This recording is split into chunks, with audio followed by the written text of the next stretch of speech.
All right, we are back on Don, short for donor, because this is our donor car for the 84 Bronco. We bought this thing strictly for the engine and then realized the car's not that bad. We can have some fun with the car before we get the Bronco, because with border being closed and all that, we thought we'd have some fun with a Mustang. Why not? We got it running, tuned it all up, put the Holly on it, fixed the gauges, fixed the brakes, suspension, tires, put a new exhaust on it, rewired it, got all the lights working. The only thing we didn't touch is the transmission and the clutch.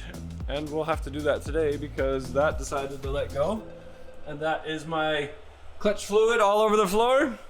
So we will have gone over this entire car. But it's actually pretty easy to work on. So let's get into it. Here we go.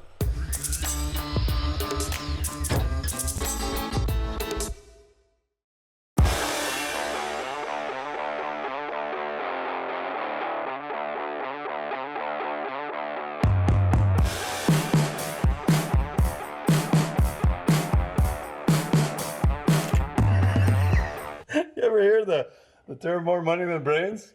Yes, we've done a lot of work to our donor car. We got a few more things to do to it. Hell, I didn't care about this car before, but kind of do now. Got no speedo, no speedometer. So we're gonna fix that with a nice 12-inch dash. Take a good look in behind there. Something's going on there. Probably there's nothing wrong with it. It's probably just assembled wrong, because that seems to be the theory with this car.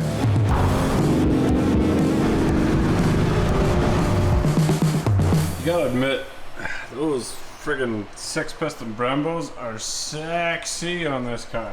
As always with most of our projects, we worry about stopping the car before we can worry about getting it moving. Just don't move at all right now, which is not bad. I'm not too disappointed because this oil leak is pretty severe. It's pretty wet at the back, so I'm wondering if it's the rear main, something stupid there. Which makes sense because if the transmission's not lined up right or if the spacing isn't right, it might be pushing up against, might be doing some damage, so it's good to take a look at it. Originally we thought that this was a Tremec. I think it's just a Getrag 6-speed, so not as valuable.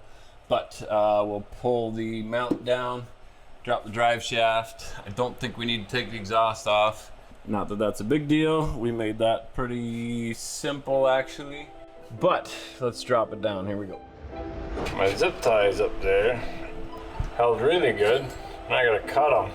Kind of a pain because it's up there nice and high. Oh well, see what happens.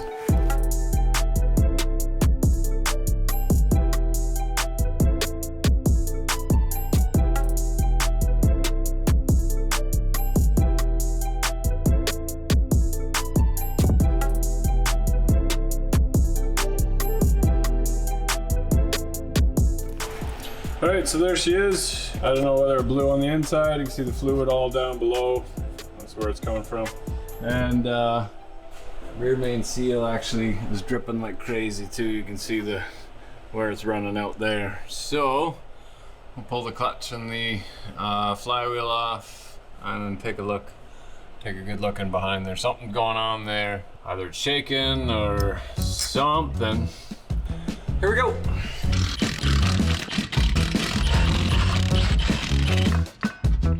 Brand new clutch, made in Turkey. I see they didn't line up the yellow marks, because who would want to do that? That's just stupid.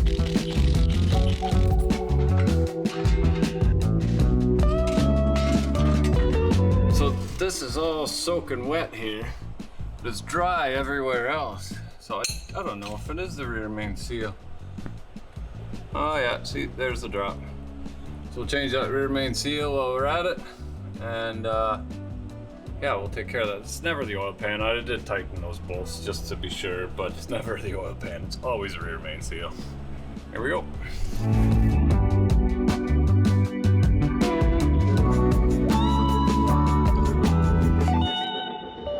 Okay, so went in for supper, and here's the plan. The rear main seal probably is nothing wrong with it. It's probably just assembled wrong, because that seems to be the theory with this car. So since we're gonna cobble fabricate the slave cylinder anyway, there's like a 50-50 chance that I have to pull this apart in 2 weeks anyway. So might as well try and get away with it. Now if it was an LS or something, we could bolt the starter up to the engine and have it running without the transmission and see if it leaks. But because this is a Ford, it gets bolted into the transmission.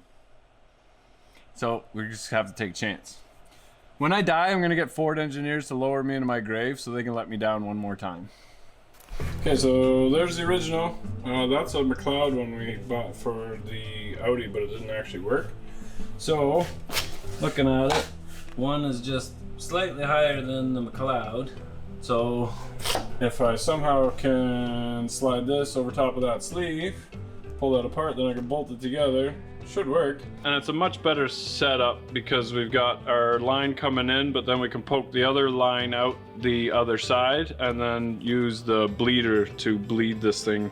There's no bleeding system for the Mustang. It's pump your puddle 20 times and hopefully the air gets out, or put a vacuum on it. I don't know if you can see in there, but it blew that seal right to pieces. It's in 2 pieces, which is really weird. So she blew apart this soft little pliable. Oh, it's not. I don't know what happened. That's weird. It happened while I was putting it under vacuum, so I must have put too much of a vacuum on it and blew it. I blew it. This is the release bearing all the way compressed, and we need to match that with the McLeod, so we'll measure that. We've got 2 3/4. If you guys don't know, this is my invention. I'm having a sale right now, 2 for 1 because of Father's Day. So use that code, 2 for Dad, I think, on tapeboss.com. A little voice recorder so you don't forget your measurements. 2 3/4. Now, we'll cut that sleeve off. If I 2 3/4, how big is this? 2 3/8. So we need to go down quite a bit. So this is adjustable to give you height. This is not meant for this transmission at all. It's not meant for Audis either, but we were gonna cut it up regardless. So that gives you your adjustment to be able to move it out farther, but we want it in as far as possible. Let's cut that and go from there.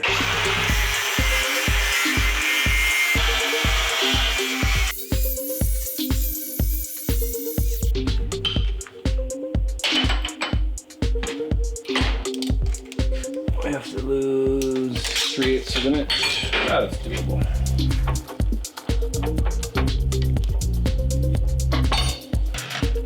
Cut that off.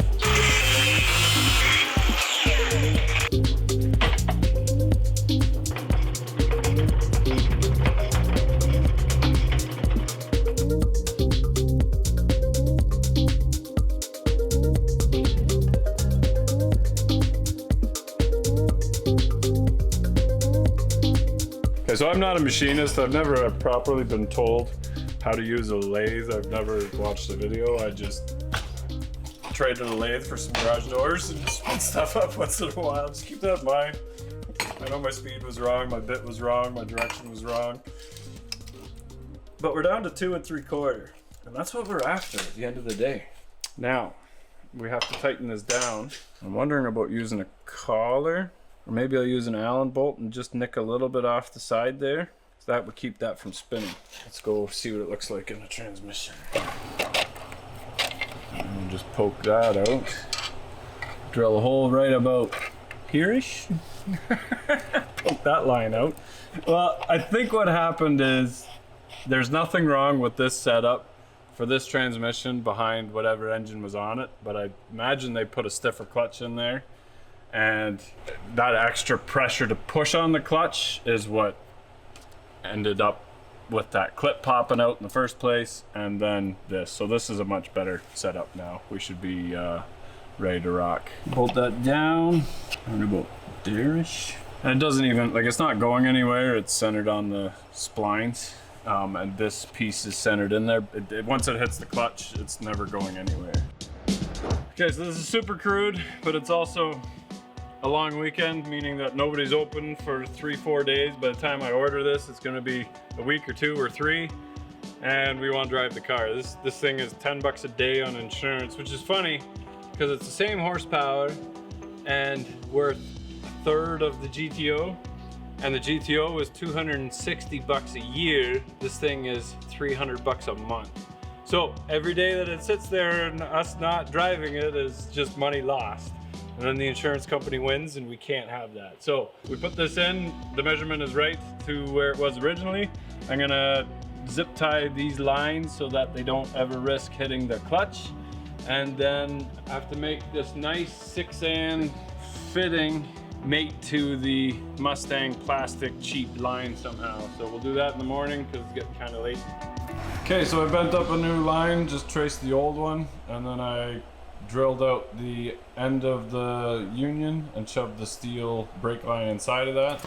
And then I will braze that, and then I cut the nipple that has the O-ring and the clip in it that will go into the master. I'll cut that nipple off and then drill that out, shove the line in there and braze that. I got a nice solid steel line. Here we go. All right, well, unfortunately, silicone nicely all the way around. The gasket's loose and it's doweled, meaning that that's what centers the housing around the oil seal. So I don't know why it's leaking. Maybe down in the corners there. I thought maybe that hole was an issue, but I can see light. So that means that that's just the valley there. That's not a problem. Maybe we'll drop the pan a little bit and put a little bit of silicone here and try again. I don't know. So the only thing I can see is that the silicone stops right there, and obviously not on the face there, but kind of right there as well. And then when we look up in here, you can see it's getting kind of light here, and there's nothing down in that little crevice on both sides, and the silicone kind of stops here. So very important to have a little seam right where the plate meets the oil pan, especially because you can see there's two little grooves where the oil gasket sits in the ridges in the block, and there's not, those grooves are not in the bottom of that pan. So I don't think it was a rear main. I do think that it was this cover, so we should be okay. Just silicone that up properly and then put it back in, and we should be good. When you do it, don't forget to back off your oil pan gasket bolts. Drop your pan down a hair. Just the tension off of it is enough. The gasket's pretty rigid, pretty solid, so you're not gonna risk that. Yeah, clean that off and put that back together. Here we go.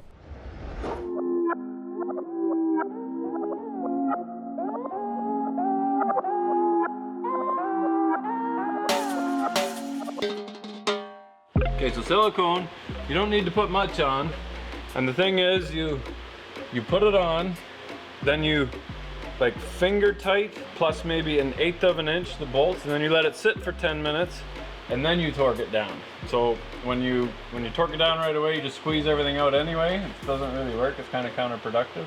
And you don't need a whole lot. Nice little bead right in the corner there. Start with that, and then just a nice little line.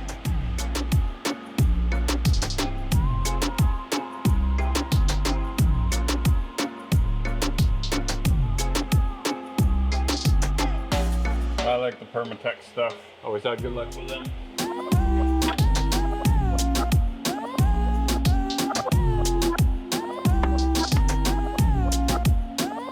So another reason your rear main seal would leak is generally it's the biggest gasket, bigger than the front.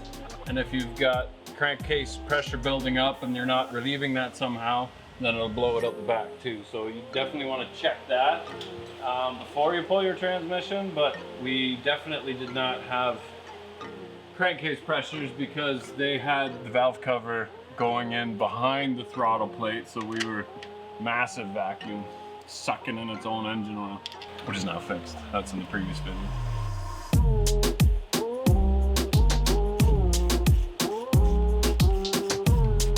Okay.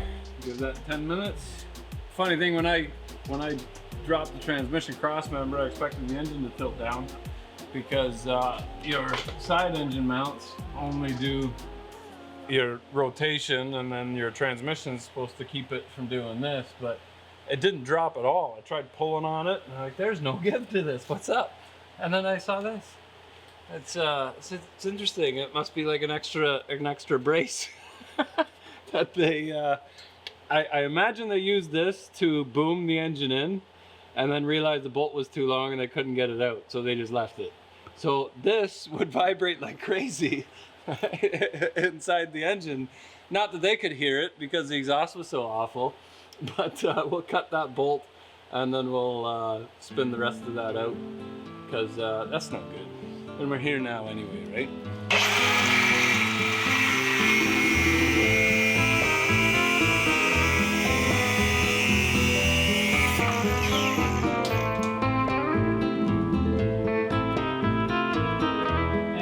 I didn't even cut the main wiring harness for the Holly. Score! Yeah, we'll put the main engine ground right there with a shorter bolt.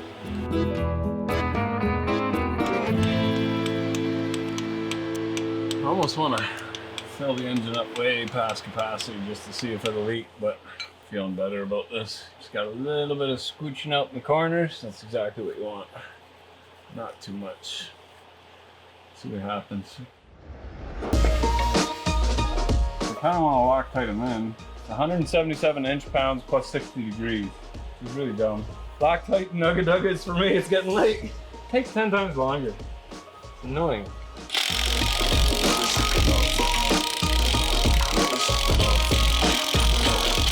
Extra lube in there. Okay. And dowels only fit there. So either the yellow is to the left or to the right, so we'll put it back to the way it was.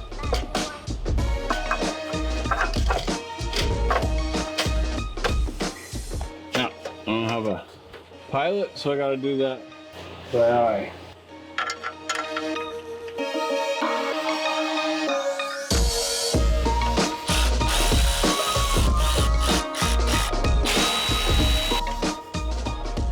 Gotta do it by eye is basically line up. Luckily it's only a single disc. But line this up so that it's centered around the pilot. Looking at it square on.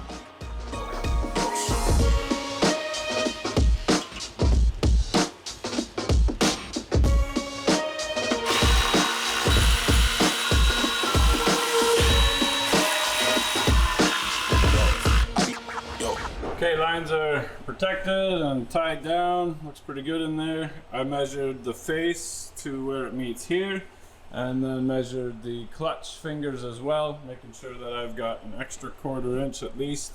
As your clutch wears, your fingers come out. We got a long way before that'll start to happen, but we need a little bit of space and then as much travel as possible to actually release the clutch. So, we're ready to roll it back together again.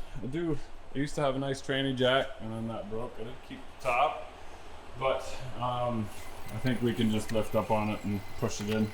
Cross your fingers, hope it works. Make sure that everything's tight, and here we go. Okay, it's back in, easy peasy. Don't force anything, don't draw the transmission in tight with the bolts. It being only like 150 pounds, it's easy to wiggle around and make everything line up. I got my hoses right there to tighten up for the slave, and then we'll button everything else up and we'll be golden. Here we go. Okay, so I just put a hose from the bleeder screw right back into my new reservoir. I wanted to separate it from the brakes just because that was always a pain. So now it's just a complete circle. It'll just push all the air around and back into the reservoir where it will disappear forever. Everything's buttoned back up again underneath. It didn't show any of that because it's just tightening the bolts on the drive shaft and the cross member and the bell housing bolts. Nothing to it.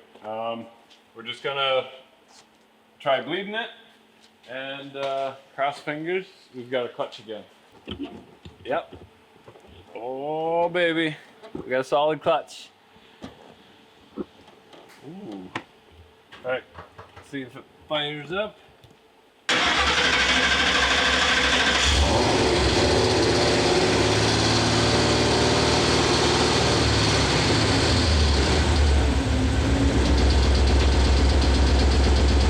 Tires aren't spinning and it's in gear.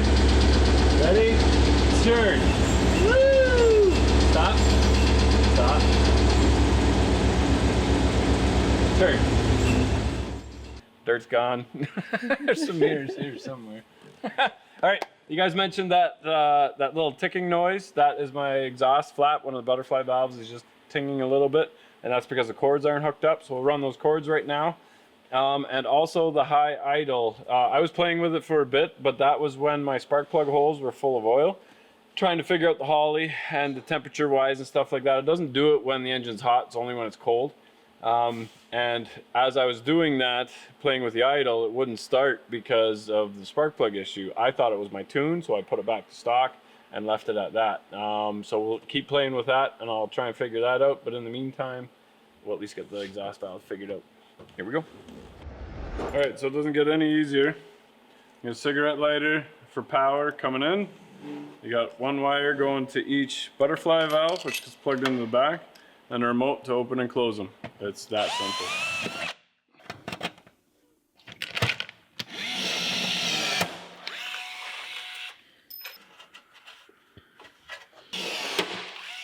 There's quite a bit of cord, too much cord, and I actually don't have a working cigarette lighter. We're going to attach this securely to the car with some Velcro on top of my airbag module, or is that the ABS? Either way, perfect little spot. Give it 12 volts, and we never have to listen to the passenger ever again. Like I said before, I hated the sound of the exhaust, so we'll see what this sounds like, but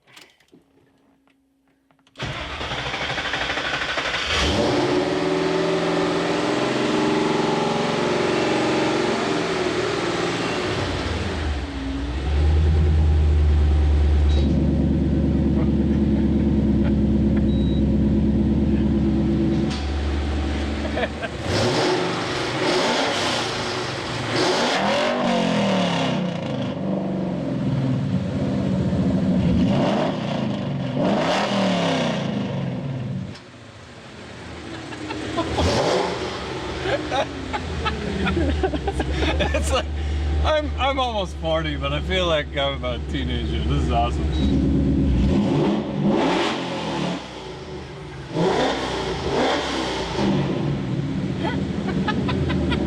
Time to piss off some neighbors. Like, not my neighbors. We're definitely going to a different neighborhood. Someone's neighbors. Someone's neighbors are gonna be calling the cops.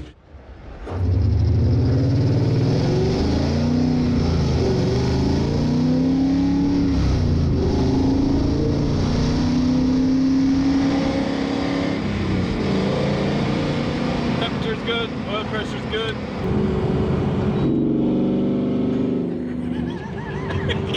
How to make anybody look.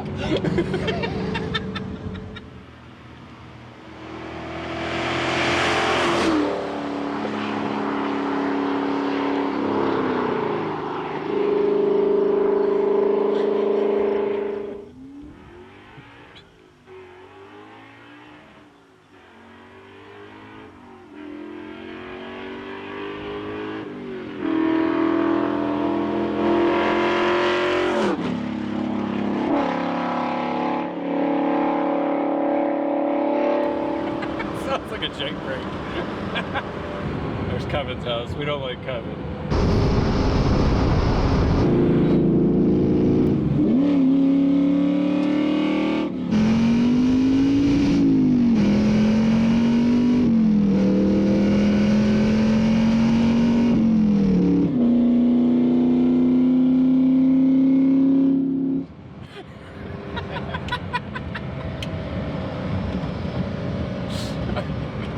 I'm sure it'll get old soon, but probably not. Apologies to people on James Road there where I was ripping up and down. It was just for video purposes. We'll behave ourselves. Please don't call the cops. But we appreciate it. That big shout out to Lyle's for helping us out with the whole exhaust system. They've got, we use their stuff for all of our exhaust. I've got their stuff in coolant piping. The mandrel bending is amazing. All Canadian stuff, good steel. And it sounds awesome. So you can check them out. If you're a builder tier on our website, you can get discounts to them. They ship all over the place, so check them out for sure. But that's it for this episode. This, I have to admit, was a lot of fun. It was a very stress-free project. Turned out really, really well. It's a hoot to drive. and this will now be Aaron's daily driver. So I will be taking the Civic for a little running around to town in between my other projects getting finished up. But it's a nice step up to go from a 4-door Civic to the Mustang. And I apologize to Aaron's neighbors right away now too. Next video will be a tutorial on the Holly dash. We set it up so that all the gauges look like a Mustang inside the bezels, but completely custom. We got a Coyote in there and the Roadrunner, and then our own name and everything on the dash. We'll show you guys how to do that, add fuel gauge and odometer and all that stuff. So that should be fun. And then you'll see this on Power Tour and a bunch of other road trips. So thanks for watching. Remember guys, if you're not working on it, you're not filthy and you'll never be rich. I know it's dirty guys, but that's because we're driving it. It's the point of having it if you don't drive it. Here we go.